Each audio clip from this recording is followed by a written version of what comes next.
Okay, I'm Przemek. I'm an assistant professor at the University of Warsaw. I would like to thank the organizing committee for inviting me. Especially, it's a great pleasure to start this conference about free-floating planets. By the very definition, free-floating planets, unless they are young, hot, and massive, they don't emit any light. They are dark. So they cannot be detected with traditional techniques that we use in astrophysics. However, there is one method that allows us to find objects that are dark, that don't emit any light, and this is gravitational microlensing. Microlensing is an effect predicted by Einstein's theory of general relativity, which basically tells us that the gravity may bend and deflect light, and so if we have a distant source of light, it may be a star located somewhere in the galactic center, in the galactic bulge. And if there is a third body called a lens that is located almost exactly on the light joining the source of light and the observer, the gravity of the lens is going to deflect and magnify the light from the source star. And because everything is moving, like the source, the lens, and the observer are moving relative to each other, this magnification is changing with time. So what we observe is this transient brightening of an otherwise constant star. We call these brightenings gravitational microlensing events. And what is important is that microlensing does not depend on the brightness of the lens. So this method allows you to find objects that are dark, that don't emit any light, objects such as free-floating planets or black holes. This animation shows what happens during a lensing event. So here we have our lens. The gray disk is the position of the source. We don't see the source. We see its two images. So as you can see here, the light from the source star is split into two images. They are shown in blue. The relative motion of the lens and the source causes these images to grow in size, and what we observe is the combined brightness of the images, which is magnified during the event. The two images are called minor and major image. The major image is located outside an Einstein ring. The other image is located inside the Einstein ring. And the size of this Einstein ring is a characteristic quantity for every microlensing event. It depends on the mass of the lensing body and its distance related to the source star. In general, in typical configurations in the Milky Way, the size of the Einstein ring is for a 1 solar mass lens is about 1 milliarc second, and it scales as the square root of the lens mass. So the lower the mass of the lens, smaller Einstein ring radius. And so these images are closer and closer to each other. The separation is smaller than a few milliarc seconds, so we cannot really resolve the images. What we can measure is just a combined brightness. The probability of microlensing is very small because you have to have three objects to be nearly perfectly aligned in space. Even if the most dense stellar regions of the sky, like the galactic center, galactic bulge, roughly 1 in a million stars are microlensed at any given moment of time. So in order to find large numbers of microlensing events, we have to observe the densest regions of the sky, that is the galactic center, galactic bulge, and modern microlensing surveys that are searching for microlensing events are monitoring like hundreds of millions of stars to find a huge number, statistical numbers of microlensing events. There are a few projects that are dedicated to microlensing, and a few projects that are using relatively small telescopes to search for microlensing events. One of the projects that have been is the longest running microlensing survey is OGLE, which stands for the Optical Gravitational Lensing Experiment. This project has been started by astronomers from the University of Warsaw in Poland over 30 years ago. Now we have a dedicated 1.3-meter telescope located at Las Campanas Observatory in Chile. Since 2010, the project is in its fourth phase, in which we are observing the galactic bulge, almost entire galactic plane that is visible from our side, and also the Magellanic Clouds. So we are observing about 2 billion source stars in these dense regions, searching for microlensing events within them. And so far we have detected roughly 25,000 microlensing events, and that led to the detection of about 100 exoplanets, including free-floating planets that I'm going to talk about in a moment. MOA, which stands for the Microlensing Observations in Astrophysics, is a Japanese New Zealand project, currently in the second phase. MOA is using the 1.8-meter telescope at Mount John University Observatory in New Zealand with a large field of view camera, 2.2 square degrees. So again, they are observing hundreds of stars in the galactic bulge. And last but not least, the Korea Microlensing Telescope Network. It consists of 3 telescopes located in 3 continents. So there's one telescope in Chile, in Australia, and in South Africa. Because the 3 telescopes are located on 3 continents, you can basically, in any moment of time, there should be night in at least one of those locations. So you can observe microlensing events nearly continuously. Are those images supposed to indicate the typical weather? Yes. Well, that is just a random picture I took last week. But of course, in principle, they should be observing continuously, but the weather may be not so good. Okay. Yeah.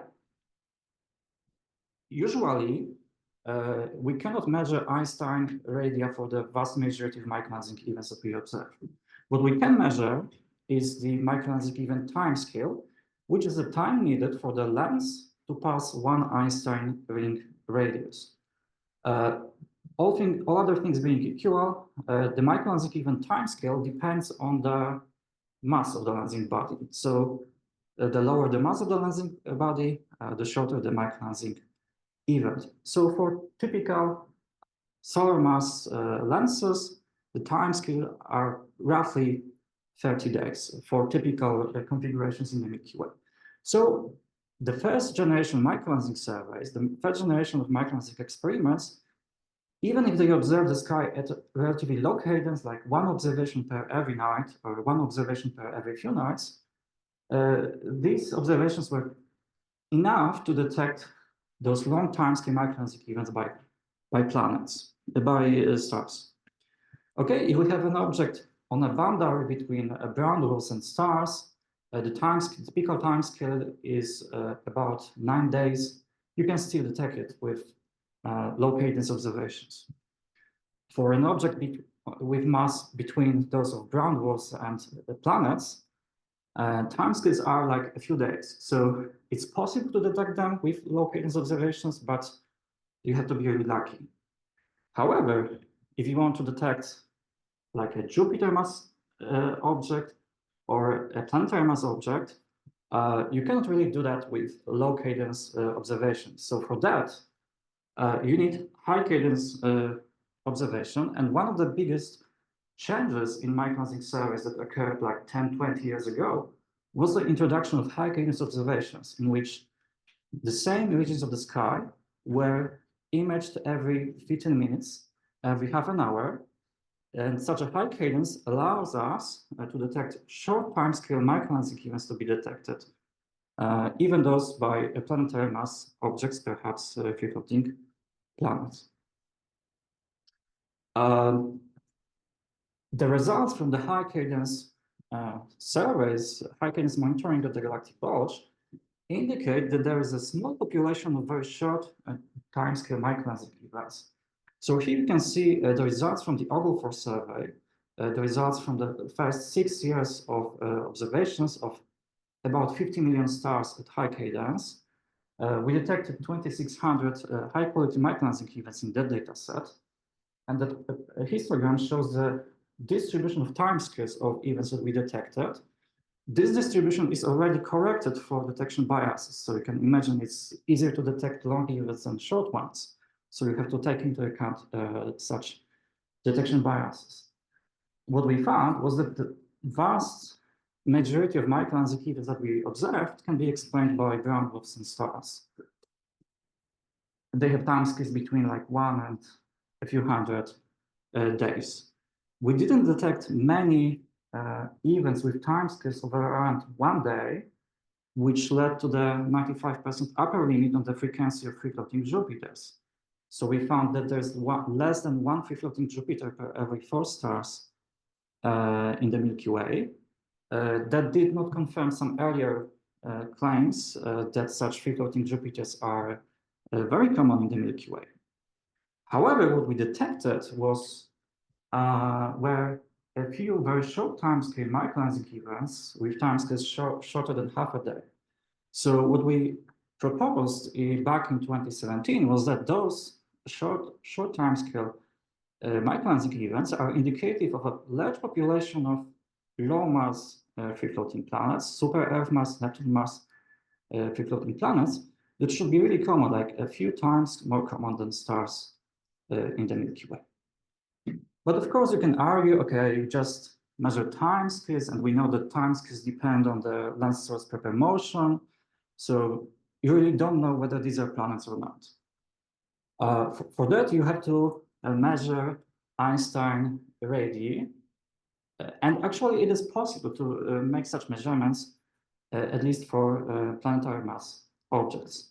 So usually when we think about microlensing, the size of the source star is much smaller than the size of the Einstein ring. And so like the whole light from the source is magnified. However, this situation changes when we think about low mass objects because, okay, if we go to lower and lower masses, then the size of the Einstein ring becomes smaller and smaller. And at some point, it becomes smaller or it becomes comparable to or even smaller than our source star. In this case, the light gap gets distorted, and from that, we can measure Einstein radii. So here we have some examples how it works.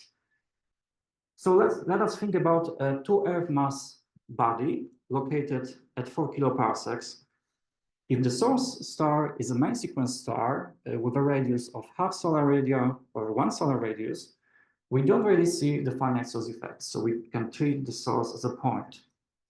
However, if a source is a subgiant star or a giant, we start to see those modifications in the light curve due to size of the source star. So here we have an example for a 5 solar radii, source 10 solar radii, and 15 solar radii. If we detected such light curves, we can model them, and from that, from the light curve shape, we can infer the size of the Einstein ring.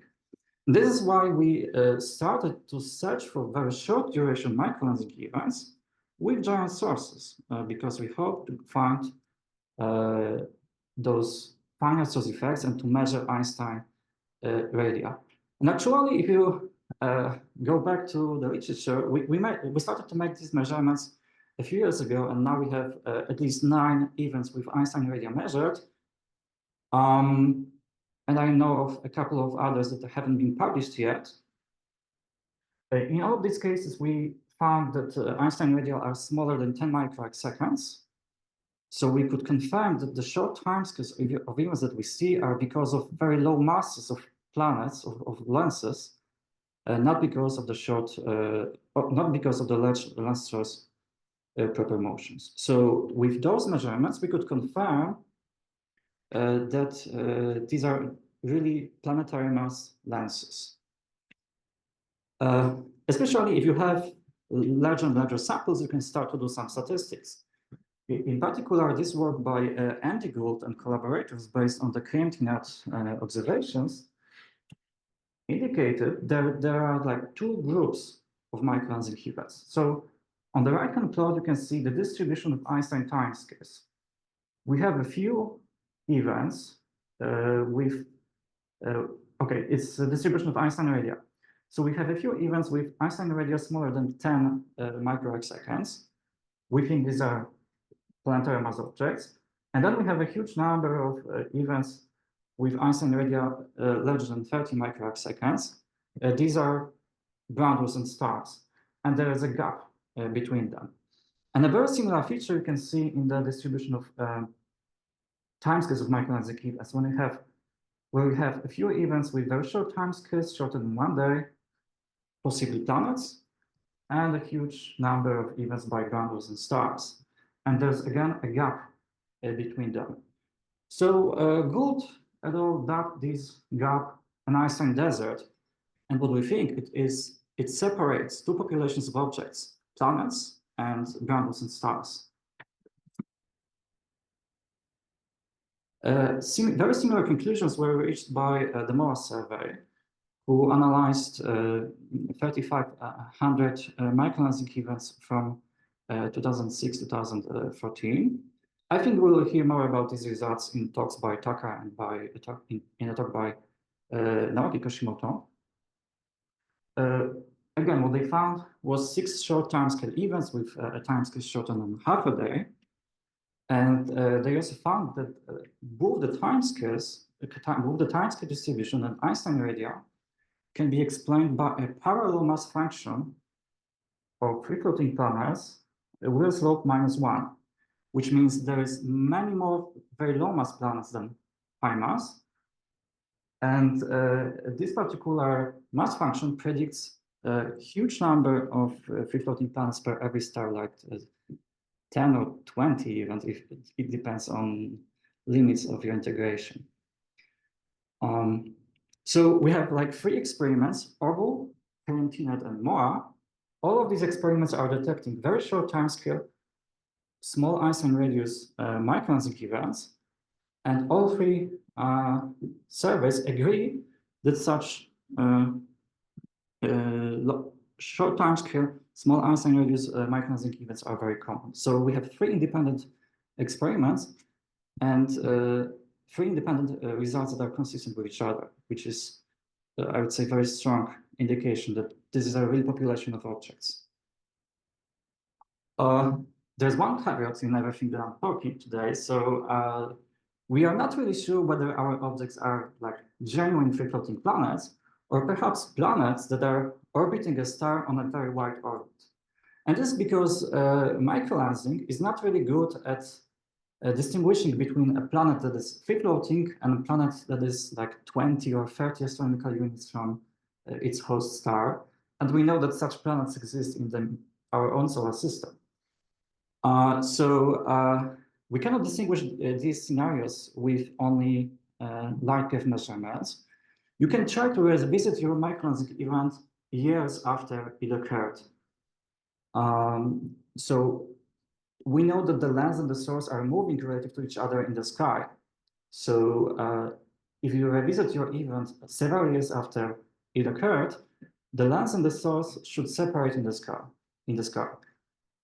So if there is some light at the position of the lens, this will indicate that this is like a white orbit planet with a host star. If we don't see any light at the position, well, this is inconclusive because the host star may be too faint. And actually, I did such observations back in 2021 with Keck. I didn't detect any like good candidates for host stars, but these observations weren't deep enough to rule out all possible hosts. For that, you need deeper imaging, for example, with the James Webb Space Telescope. And I think we will hear more about that in a talk by Dave Bennett and also in a talk by Sean Terry later today. But I would like to stress that even if we are observing a population of wide orbit planets, then it doesn't mean they are less interesting. because what we are observing is the population of low mass planets at wide orbital separations, a phase space that is currently empty, and these planets cannot be detected in any other way. Okay, if you are interested about the possibility that these are not planets but planetary mass primordial black holes, you can ask me about that during a break. As a community, we are awaiting the launch of 2 space-based missions that are going to carry out microlensing experiments. The first one is the NASA Nancy Grace Roman Space Telescope. And the second one is the Chinese mission F20. Both of these missions are expected to carry out microlensing surveys of the galactic bulge. Because observations will be conducted from space, then you can make your observations continuous or nearly continuous, which will give you very high sensitivity to very short duration microlensing events. And actually, both of these missions are expected to find like hundreds of short timescale microlensing events by free-floating planets. So with that, we'll of course be able to improve our statistics. But what I find really even more interesting is that with space-based and ground-based observations, you are able to measure actual masses of your lensing objects. So because you are observing your microlensing event from 2 different vantage points in space, what you are going to see is that microlensing event may look differently from space and from ground. So the times of the maxima may be shifted, and the maximum magnifications may also be shifted. And by measuring these parallax effects, you can actually measure the mass of the lensing body. You can measure its distance and mass. So I'm excited, and I'm sure that like within a few years from now, we'll hear about the first measurement of mass of an isolated planet with space-based and ground-based observations of microlensing events. I think we'll hear more about that on Friday. So just to summarize, I would like you to remember that we have 3 different microlensing groups, Orgu, KMTNet, and MOA. All of these projects are finding short timescale microlensing events with small Einstein radii, and all of these 3 of these projects came to the same conclusions, that such low mass and planetary mass lenses, perhaps free-floating planets or wide orbit planets, are a few times more common than stars in the Milky Way. So this is like a robust conclusion based on 3 independent data sets. And that's all from me. Thank you.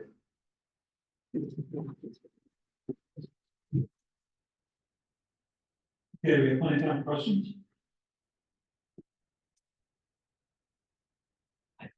Very nice. Yeah, so because you mentioned the wide orbit planning, is any theory or mechanism to explain why the planets is formed? Do they form in skew, or they could be kicked out from the inner orbit? Well, I think we will hear more about that tomorrow. I think the general understanding is that the planets form closer to their host stars, and then they may be moved to wider orbits. So, for example, I think it is believed that Uranus and Neptune formed a bit closer to the Sun, and they migrated outwards. If you have a widely orbiting planet that is like far from its host star, then it is also relatively easy to kick it out from the planetary system, because the gravitational binding energy is lower, and so it's easier to make it like free floating. Thank you. So you mentioned something about black holes. Yes. Do you want to follow it up? Yes. So okay. So like in 2017, we published our first Ogle results that we detected a few short timescale microlensing events toward the galactic bulge. And generally, most of the people, most people believe that, okay, these may be planets. But there were some theoretical physicists who said, oh, maybe these are not planets, but maybe planetary mass primordial black holes. So primordial black holes, these are black holes that formed in the very early universe. I mean, before the first stars formed and actually before atoms formed in the early universe. So at the very beginning of, right after the Big Bang. And what was even more interesting then is that people said, okay, if these are planetary mass primordial black holes and they follow the same distribution as dark matter in the Milky Way, then such planetary mass black holes can comprise from 1% to 10% of all dark matter in the Milky Way. So on the y-axis here is the like fraction of dark matter in the form of compact objects. Okay, and if you claim that like 10% of the entire dark matter in the Milky Way is made of black holes, that's a big claim. So this is why we like initiated a special observing campaign. We observed the large and small Magellanic Cloud at high cadence. Because if we are observing the galactic center, then we have a lot of foreground from stars in the galactic bulge or in the galactic disk. When we are observing the galactic, the Magellanic Clouds, then our astrophysical foreground is much lower. We observed the Magellanic Clouds at high cadence for 2 years, didn't find any short timescale microlensing events in that direction.